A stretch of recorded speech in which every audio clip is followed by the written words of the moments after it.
ஜல்லிக்கட்டு நடைபெற மத்திய மாநில அரசுகள் இதுவரை எடுத்துள்ள நடவடிக்கைகள் குறித்த கூடுதல் தகவல்களை தருகிறார் எமது டெல்லி செய்தியாளர் அரவிந்த் சொல்லுங்க, ஜல்லிக்கட்டு நடைபெற இதுவரை மத்திய மாநில அரசுகள் என்னென்ன நடவடிக்கைகள் எல்லாம் எடுத்திருக்கின்றன, விரிவா சொல்லுங்க. நீதிமன்றங்களை தவிர்த்து மத்திய மாநில அரசுகள் தங்களுடைய அதிகாரத்துக்கு உட்படுத்தி எடுக்கப்பட்ட நடவடிக்கைகள் குறித்து நாம் பார்ப்போம். முதலில் மாநில அரசு. தமிழக அரசு இந்த கடந்த 2009ஆம் ஆண்டு ஜல்லிக்கட்டு ரெகுலேஷன் ஆக்ட், அதாவது ஜல்லிக்கட்டு ஒழுங்குமுறை சட்டம் 2009ஐ கொண்டு வந்தது. இந்த சட்டத்தை ஏன் தமிழக அரசு கொண்டு வந்தது என்றால், இது போன்ற ஜல்லிக்கட்டு விளையாட்டுப் போட்டிகளில் காளைகள் அதிகமாக துன்புறுத்தப்படுகின்றன, அனைத்து விதிகளும் தளர்த்தப்படுகிறது. எனவே இதற்கு தடை விதிக்க வேண்டும் என விலங்குகள் நல வாரியம் முதல் அனைத்து விலங்குகள் நல ஆர்வலர்களும் குற்றம் சாட்டி வந்தனர்.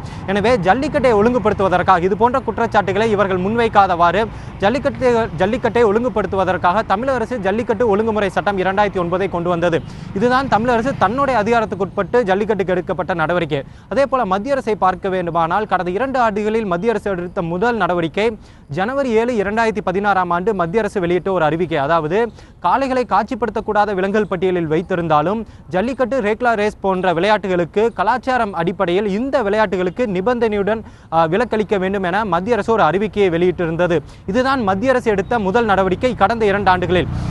இந்த நடவடிக்கைக்கு எதிராகத்தான், இந்த அறிவிக்கைக்கு எதிராகத்தான் விலங்குகள் நல வாரியம் மீண்டும் உச்சநீதிமன்றத்திற்கு சென்று அதற்கு தடை வாங்கியது. ஆனால் அதனைத் தொடர்ந்து மீண்டும் மத்திய அரசு எப்படி எங்களுடைய ஒரு அறிவிக்கையை எதிர்த்து விலங்குகள் நல வாரியம் உச்சநீதிமன்றத்துக்கு செல்ல முடியும்? ஏனென்றால் விலங்குகள் நல வாரியம் மத்திய மிருகவதை தடை சட்டத்தால் உருவாக்கப்பட்ட ஒரு அமைப்பு. மத்திய அரசு கீழ் இருக்கும் ஒரு அமைப்பு எப்படி எங்களுக்கு எதிராகவே செல்ல முடியும் என விலங்குகள் நல வாரியத்திற்கு ஒரு நோட்டீஸையும் அனுப்பியிருந்தது. மேலும் அதனைத் தொடர்ந்து இதுபோன்ற சட்ட சிக்கலிலிருந்து தப்பிப்பதற்காக மிருகவதை தடை சட்டத்தையே திருத்துவதற்காக மத்திய அரசு முடிவெடுத்தது. அதன் அடிப்படையில் அப்போதைய மத்திய சுற்றுச்சூழல் மற்றும் வனவிலங்குத்துறை அமைச்சர் பிரகாஷ் ஜவடேகர் ஜூன் 15ஆம் தேதி மத்திய சட்ட அமைச்சகத்திற்கு ஒரு கடிதம் ஒன்றை அனுப்புகிறார். இதுபோன்ற நாங்கள் மிருகவதை தடை சட்டத்தை திருத்த முயற்சி செய்கிறோம். அதன் அடிப்படையில் ஜல்லிக்கட்டு மற்றும் ரேக்லா ரேஸ் போட்டிகளுக்கு கலாச்சாரம் மற்றும் மதம் ரீதியிலான அடிப்படையில் விலக்களிப்பதற்கான சட்ட திருத்தத்தை கொண்டு வர முயற்சிக்கிறோம். இது ஏதேனும் ஒரு சட்ட சிக்கலை ஏற்படுத்துமா, இதுபோன்ற சட்ட திருத்தத்தை கொண்டு வர முடியுமா என்ற ஒரு பதிலை மத்திய சட்ட அமைச்சகத்திடம் இருந்து அவர் கேட்கிறார். இதற்கு கடந்த ஆண்டு ஜூன் 30ஆம் தேதி மத்திய சட்ட அமைச்சகம் ஒரு விரிவான பதிலை மத்திய சுற்றுச்சூழல் அமைச்சகத்திற்கு அனுப்புகிறது. அதாவது, இது போன்ற ஒரு சட்ட திருத்தத்தை நீங்கள் கொண்டு வருமே ஆனால் அது எந்த விதமான சட்ட சிக்கலையும் ஏற்படுத்தாது, இது உச்சநீதிமன்ற உத்தரவுக்கு எதிராக அமையாது.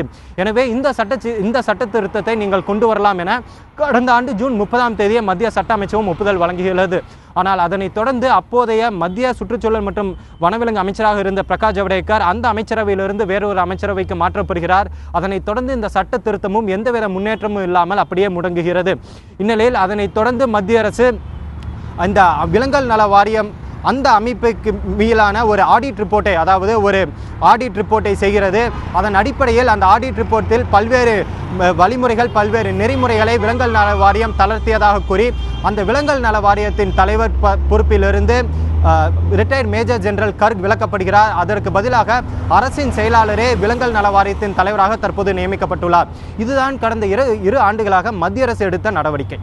அரவிந்த், இப்போ ஜல்லிக்கட்டு போன்ற நடப்பு பிரச்சனைகளுக்கு தீர்வு காண மாநில அரசு சட்டம் இயற்ற முடியுமா? சட்ட வல்லுநர்கள் இது குறித்து என்ன கருத்து சொல்றாங்க? சட்ட வல்லுநர்களில் குறிப்பாக மத்திய நிதியமைச்சர் அருண் ஜேட்லி கடந்த ஆண்டு 2015ஆம் ஆண்டு ஒரு மிகப்பெரிய ஒரு ஆர்டிக்கல் ஒன்றை எழுதியிருந்தார். அதாவது, அந்த காலகட்டத்தில் இது போன்ற நிலம் கையகப்படுத்தும் சட்ட பிரச்சனையானது மிகவும் விஸ்வரூபமாக இருந்தது. எனவே அவர் ஒரு மிக நீண்டமான ஒரு ஆர்டிக்கல் ஒன்றை எழுதியிருந்தார். இது போன்ற லேண்ட் அக்யூசியேஷன், ஜல்லிக்கட்டு அனைத்துமே கன்கரண்ட் லிஸ்டில் வருகிறது. இதில் மாநில அரசுகளுக்கும் சம உரிமை உள்ளது, மத்திய அரசுக்கும் சம உரிமை உள்ளது. எனவே இதுபோன்ற பிரச்சனைகளில் article 254, article 254 of clause 2 sub clause 2 இந்த சட்ட விதியை பயன்படுத்தி மாநில அரசே ஒரு சட்டத்தை கொண்டு வரலாம். அது மத்திய அரசின் சட்டத்திற்கு எதிராக இருக்குமே ஆனால் குடியரசுத் தலைவரின் ஒப்புதலை பெற்றுவிட்டால் இந்த சட்ட சிக்கல் இருக்காது.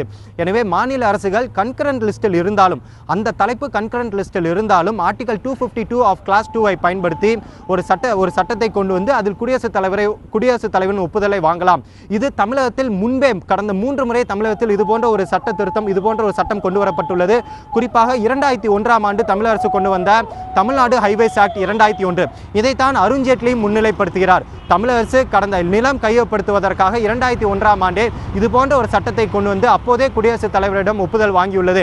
எனவே 2013ஆம் ஆண்டு மத்திய அரசு கொண்டு வந்த நிலம் கையகப்படுத்தும் சட்டமானது தமிழக அரசின் சட்டத்துக்கு எதிராக இருந்தாலும் ஆனால் தமிழக அரசு குடியரசுத் தலைவரிடம் ஒப்புதல் வாங்கியுள்ளதால் இதில் எந்த சட்ட சிக்கலும் ஏற்படவில்லை. எனவே அனைத்து மாநிலங்களும் இது போன்ற சட்ட விதிமுறையை பயன்படுத்தி சட்டத்தை கொண்டு வரலாம் என்ற ஒரு ஆலோசனை வழங்குகிறார். நமக்கு இங்குள்ள நம்ம சட்ட வல்லுநர்களை கேட்டபோது எப்படி நிலம் கையகப்படுத்துதல் கன்கரண்ட் லிஸ்டில் இருக்கிறதோ அதே போன்று ஜல்லிக்கட்டும் கன்கரண்ட் லிஸ்டில் தான் இருக்கிறது. ஆனால் 2009ஆம் ஆண்டு தமிழக அரசு சட்டத்தை கொண்டு வந்தாலும் குடியரசுத் தலைவரிடம் ஒப்புதல் வாங்கவில்லை. ஆனால் தற்போது தமிழக அரசு இதே போன்ற ஒரு சட்டத்தை கொண்டு வந்து குடியரசுத் தலைவரிடம் ஒப்புதல் வாங்கினால் இது அந்த ரெபக்னன்சி என்ற ஒரு சட்ட சிக்கலை ஏற்படுத்தாது என்பதே இங்குள்ள சட்ட வல்லுநர்களின் கருத்தாக உள்ளது.